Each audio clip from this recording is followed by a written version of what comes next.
मला प्रचंड मजा आली. ही ही अशी जमवाजमवी मला माझ्या आयुष्यात जर करावी लागली तर मला फार मजा येईल.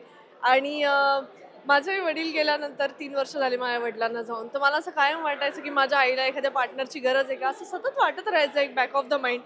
आणि हा सिनेमा बघताना अजून ते जाणवलं की खरंच या वयात एका पार्टनरची गरज असते आणि इतका सुंदर पद्धतीने हा सिनेमा मांडलाय. काय म्हणू आपण, असं इमोशनल टॉपिक आहे किंवा असं काहीच नाही आहे. खूप तुम्हाला हसवत खेळवत तुम्हाला इतका छान त्या त्या सगळ्या त्यांच्या आयुष्यात रमवतो ना तो हा सिनेमा. अप्रतिम सिनेमा आहे. सगळ्यांची कामं अप्रतिम आहे.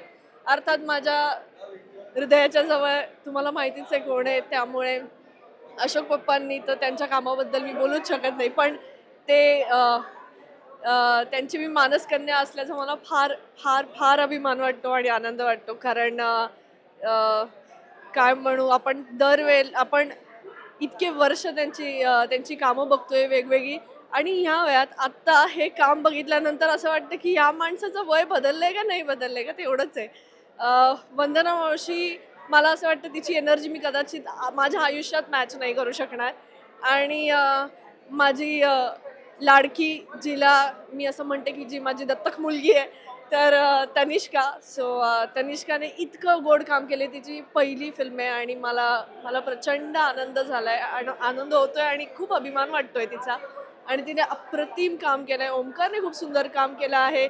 सुलेखाताई आहे, चैत्राली ताई आहे, नाना आहे आमचा म्हणजे मिलिंद मिलिंद दादा, सुनील दादा, सगळ्यांनी इतकं सुंदर काम केलंय की माझ्या बाजूच्या घरात राहणाऱ्या लोकांचं मी काही त्यांच्या आयुष्यात डोकावून बघते असं वाटत होतं. फार मजा आली, फार मजा आली. आणि आउटस्टँडिंग सिनेमा आहे. लोकेश सरांसाठी 3 चीअर्स. खूप खूप सुंदर आणि खूप काळानंतर मी त्यांचा सिनेमा बघते, त्यांनी डिरेक्ट केलेला.